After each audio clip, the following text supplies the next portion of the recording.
Você conhece a expressão missão está no coração de Deus? Como ouvimos essa expressão? A pergunta é: está no nosso coração também? A paz do Senhor, eu sou o pastor Emílio Englen e estamos aqui para mais uma pré-aula da nossa escola bíblica dominical. Desta vez estamos estudando a lição de número 11. A lição que será dada no próximo domingo pela manhã. Você que não pertence à Escola Bíblica Dominical é bem-vindo. Peço aos professores também, aos alunos, que se inscrevam no canal e também dê o seu like aí, pois isso torna este canal relevante e o YouTube entende que ele está ajudando muitas pessoas e ajuda a propagar isso também. A lição de número 11 diz o seguinte: o avivamento e a missão da igreja. Você já entendeu a sua missão? Você sabe qual é a sua missão? Não apenas participar de uma denominação.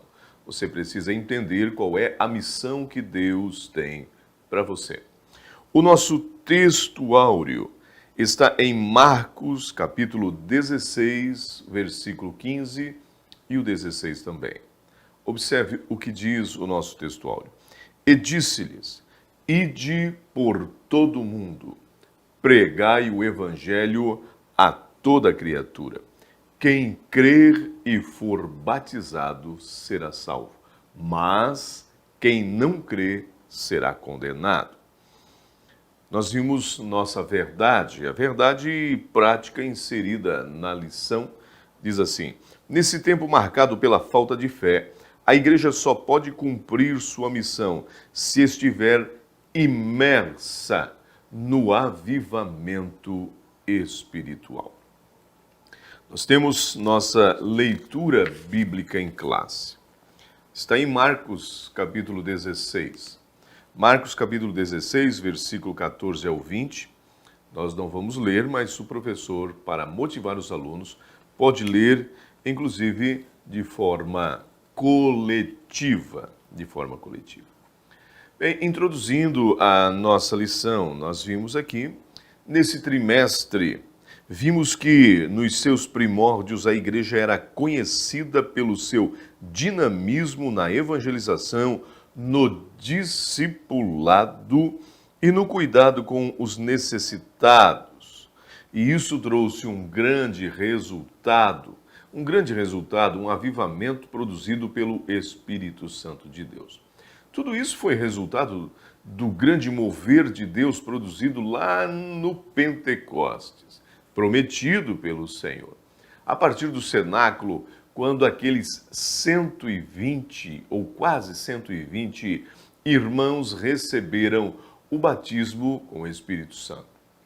Os discípulos, após o Pentecoste, foram impulsionados a evangelizar. Logo, entende-se que foi o Espírito Santo quem gerou esta força, esse dinamismo na igreja. Se antes já tinham desejo de evangelizar, depois do Pentecostes foram cheios de um poder sobrenatural. Como diz o original, dínamos, foram dinamizados pelo poder do Espírito. Avivados espiritualmente, os apóstolos abalaram o Império Romano da época, perturbaram os judeus, que não perceberam que era um novo tempo para Israel, era um novo tempo que havia chego naqueles dias, mas não perceberam isso, infelizmente. Vamos então para os subsídios do tópico de número 1. Observe bem. O avivamento após a ressurreição de Cristo. Que momento esperado. Nem os próprios discípulos esperavam o que poderia acontecer. Neste tópico temos 3 subtópicos ou pontos: o desânimo dos discípulos, a aparição de Jesus aos discípulos e o avivamento após a ressurreição. O desânimo dos discípulos. Depois da ressurreição, tendo vencido a morte, o inferno, o pecado e todos os poderes espirituais. Jesus apresentou-se, então, triunfante e glorioso perante seus discípulos. Aonde que eles estavam? Estavam desanimados, incrédulos, como se estivessem órfãos, abandonados. Ao ouvirem o testemunho de Maria Madalena, que estivera no túmulo, que esteve lá constatando que Jesus estava vivo e que havia ressuscitado, eles simplesmente não creram.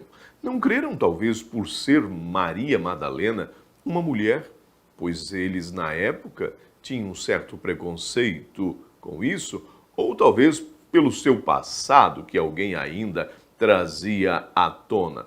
Ninguém deu crédito a isso. Estavam desanimados, abatidos, como se estivessem perdido seu tempo ao lado de Jesus. O ponto 2 diz que Jesus aparece aos seus discípulos e depois da sua ressurreição, logo ao ressurgir, ante o clima de incredulidade, de desânimo que dominou a mente dos discípulos, dos seus apóstolos, Jesus aparece aos 11. Judas já não está mais no meio do grupo, e então eles estão reunidos com portas fechadas, medrosos, receosos, estavam com medo dos judeus. Jesus pôs-se entre eles. Entra com portas fechadas. É assim que Jesus faz. Jesus transpõe barreiras para levar paz. Isso mesmo. Os exércitos e as nações fazem de tudo para alcançar armas, fabricarem armas que transpõem barreiras, trincheiras para levar destruição.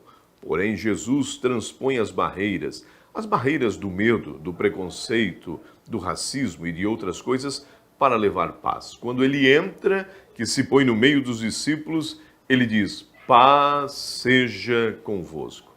E para que eles não tivessem dúvidas do que realmente estava acontecendo e de que era Cristo quem estava no meio deles, Jesus mostrou suas mãos e pés furados. Mostrou o seu lado, que foi perfurado com uma lança. Mesmo assim, muitos não creram que era Jesus naquela ocasião. Então Jesus estava ali, comeu com eles um peixe assado e um favo de mel, conforme relata Lucas. Fez isso no meio deles. Lucas era um médico amado e foi quem melhor registrou detalhes da aparição de Jesus aos discípulos após a sua ressurreição. Na mesma ocasião em que ele os encontra num recinto fechado e diz: paz seja convosco, ele sopra sobre os seus discípulos. Que interessante isso, no hebraico, o ruach divino. Esse mesmo sopro que aconteceu no Jardim do Éden, quando o Senhor Deus soprou no homem e deu vida. Vida espiritual, vida física. Ele se tornou alma vivente e vivo espiritualmente. Mas após pecar, o homem morre espiritualmente. Continua vivo, porém morto espiritualmente. Então, através do sopro de Jesus, após a sua morte, Jesus estava devolvendo ao homem vida espiritual, aquilo que havia perdido lá no Éden. Era o sopro da regeneração. Subponto ou subtópico de número 3, o avivamento após a ressurreição. Após se revelar aos apóstolos depois da ressurreição, Jesus demonstrou sobejamente, de forma abundante, que era Ele mesmo quem ressuscitara e que estava ali vivo diante deles. Naquela ocasião, uma ocasião ímpar, Jesus lançou-lhe no rosto a sua incredulidade. Falou para eles, por não estavam crendo, não estavam crendo no que eles haviam visto. Que dificuldade para crer. Após aquele constrangimento, Jesus deu-lhe o mandato: a grande comissão. Vocês precisam ir. A nossa verdade prática fala disso, ou melhor, nossa leitura bíblica em classe. Vocês precisam ir. Ide por todo o mundo. Receberam a ordem de Jesus para saírem pregando, anunciando que Jesus estava vivo e sem exceção de lugar, não apenas em Jerusalém, em todos os lugares. Observe um detalhe. Em todas as ordens de Jesus aos seus discípulos para fazer missão e evangelizar, na sequência da ordem vem sempre a promessa. Em Mateus 28, do 19, diz o seguinte: portanto, ide, vão e façam discípulos em todas as nações. Mas aí ele faz a promessa no 20, eu estarei convosco todos os dias, até a consumação dos séculos. Ele está dizendo, através do meu Espírito, eu estarei convosco. Em Marcos, ele também faz a promessa. E ele diz, ide por todo mundo e pregai o Evangelho. No 17, ele faz a promessa, vocês falarão novas línguas, ou seja, o Espírito Santo estará presente com vocês. Em Lucas 24, no 47, ele fala, em meu nome será pregado o arrependimento para o perdão dos pecados em todas as nações. Daí no 49 vem a promessa, eu lhes envio a promessa de meu Pai. Ficai na cidade, até que sejam revestidos do poder do alto. No Evangelho de João também há uma promessa. Observe bem, vai a ordem. Eu vos escolhi para que vocês vão, deem frutos, ou seja, produzam, evangelizem, façam missão. E a promessa vem em João 14 e o 16 que diz, e eu pedirei ao Pai, e ele lhes dará outro consolador, estará com vocês para sempre. Este outro, no original, está dizendo alguém da mesma espécie, do mesmo tipo, alguém como eu.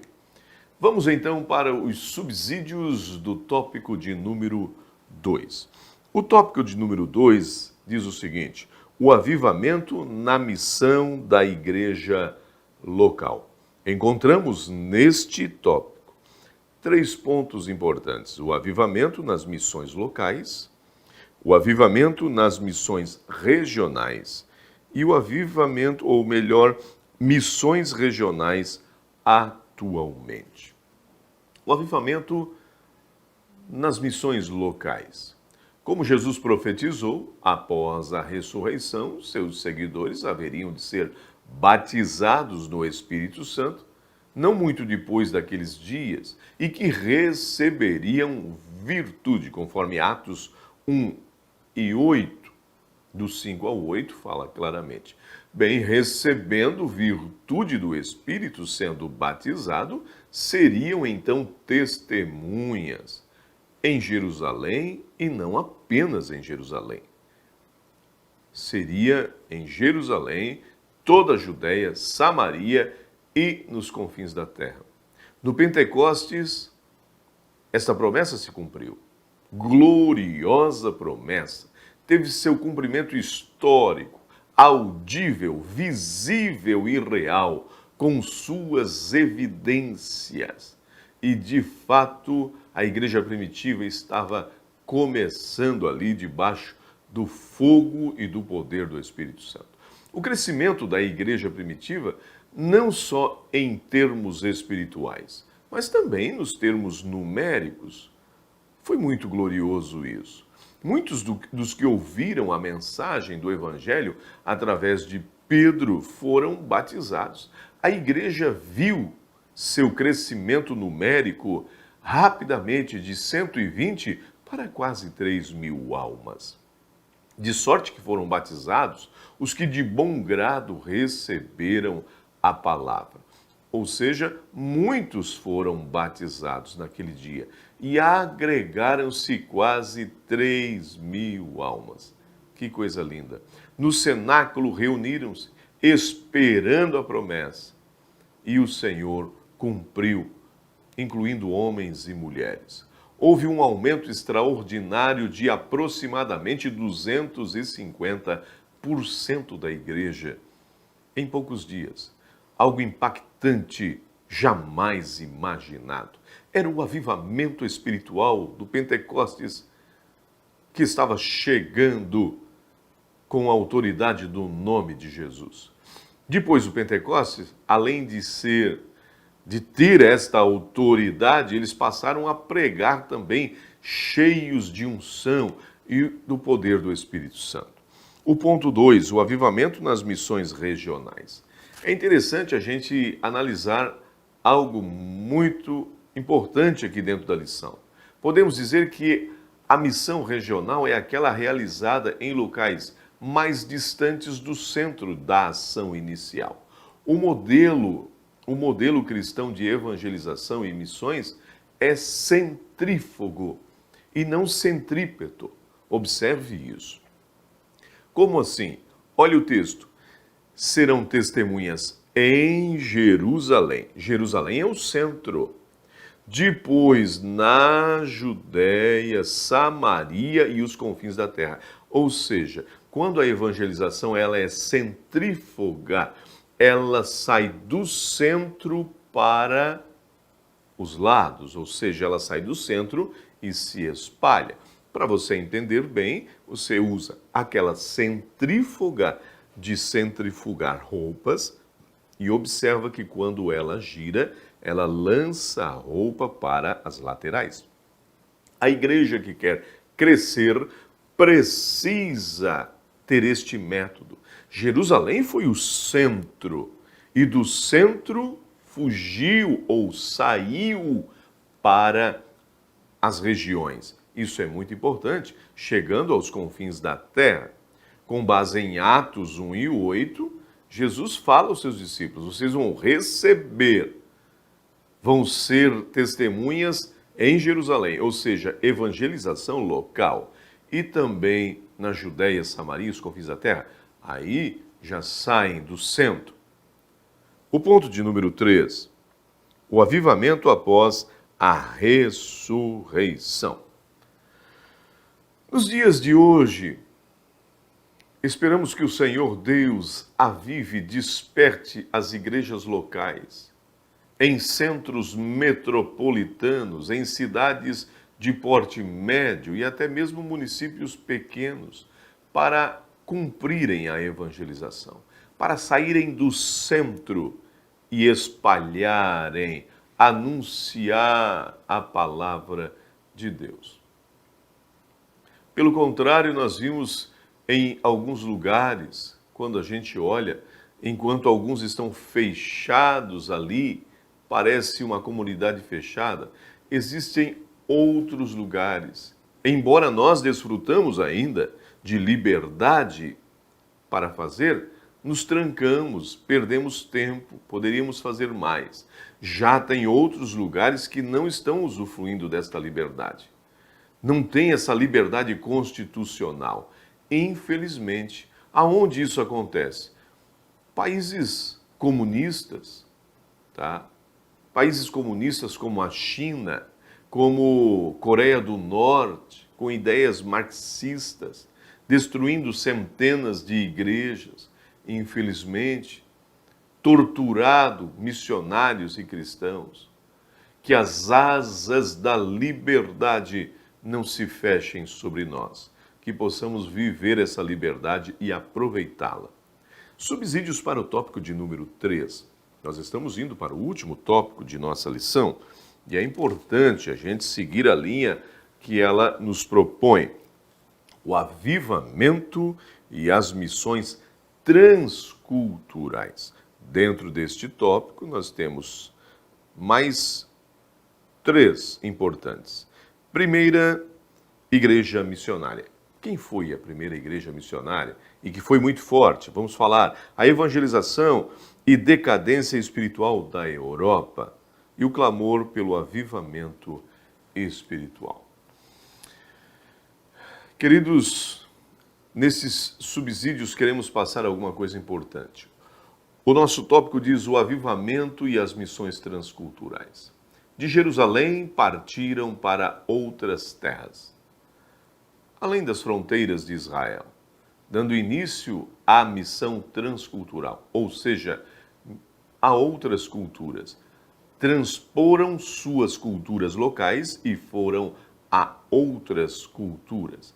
Eles ganharam almas para Cristo, abriram igrejas na Fenícia, em Chipre e Antioquia. E olha só, quem foi a igreja missionária? O ponto de número 1 diz a primeira igreja missionária.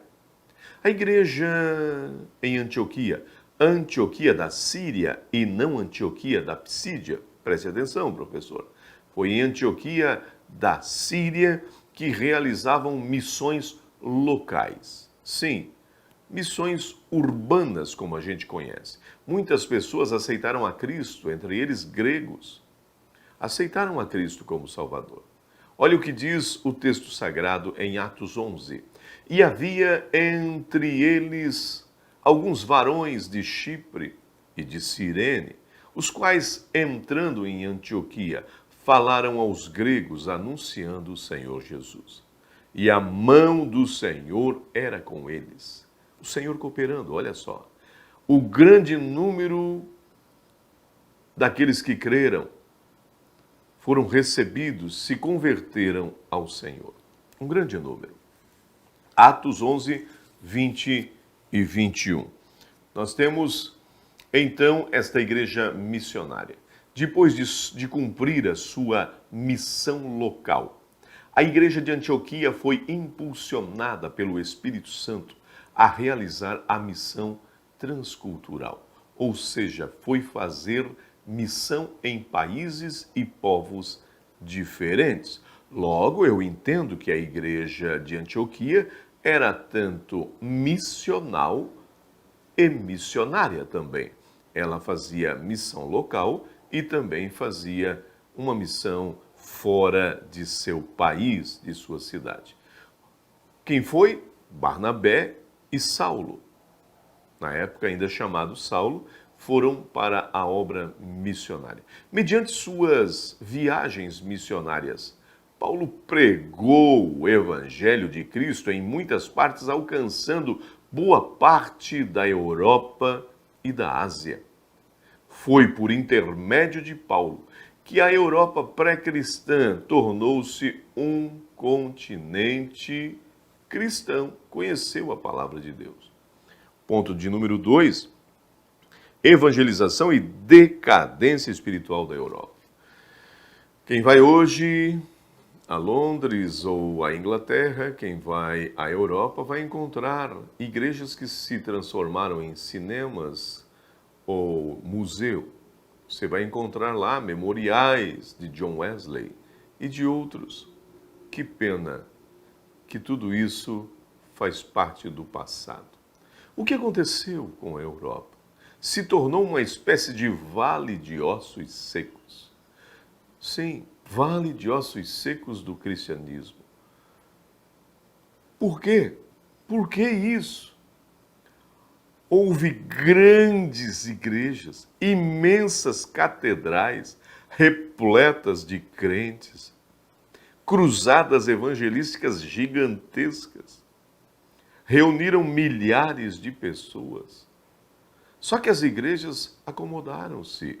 Sim, com o passar do tempo, os grandes avivamentos acabaram esfriando e no seu lugar veio comodismo espiritual, frieza espiritual.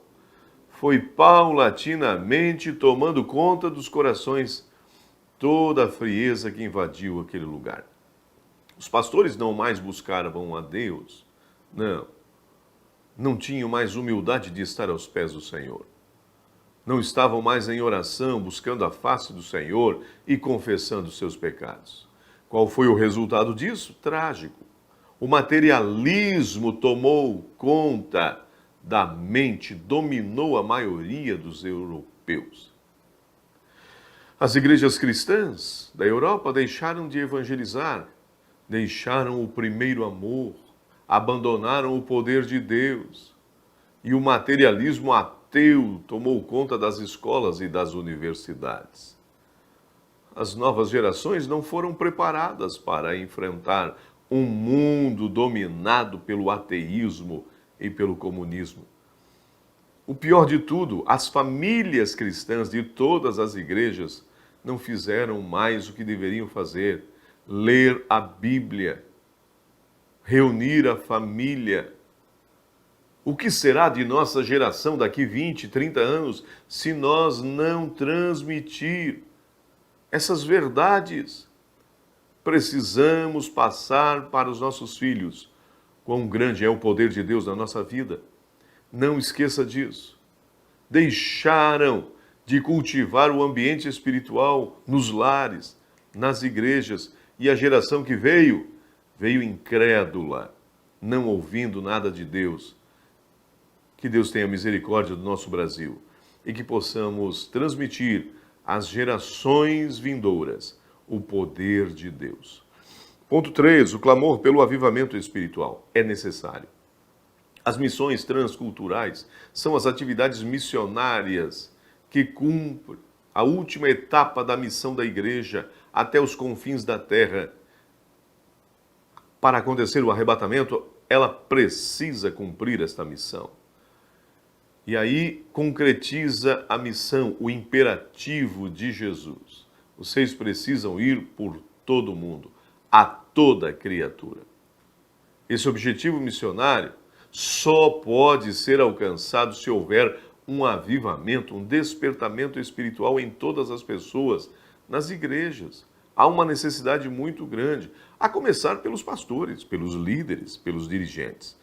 Que tenhamos este grande avivamento em nossas vidas, que Deus reavive a sua obra, que a nossa oração possa ser essa: aviva, ó Senhor, a tua obra no meio. Por que no meio? Porque no início todo mundo tem força, no meio já estão mais cansados, mas que o Senhor venha renovar as nossas forças. Que oremos como Abacuque, aviva, Senhor, aviva a tua obra. Eu concluo esta pré-aula dizendo: os cristãos avivados demonstraram um grande compromisso com Deus lá na igreja primitiva. E hoje os que ainda se mantêm assim demonstram um compromisso com Deus e com a sua obra. A exemplo de Jesus, quem Lucas pronunciou: o Espírito do Senhor está sobre mim, pois me ungiu para evangelizar. Todo crente precisa da unção do Espírito Santo, da presença do Espírito Santo, para realizar a obra de evangelização e de missões. Como citamos anteriormente, Jesus deu a ordem, mas fez também a promessa do Espírito Santo. Por quê? Porque o Espírito Santo é quem vai gerar energia no crente, vai gerar esta força motriz que vai produzir força para ele realizar a obra. Sem o Espírito Santo, não tem como ser testemunha. Sem a presença dele, a obra missionária é simplesmente enfadonha, cansativa, sem vida.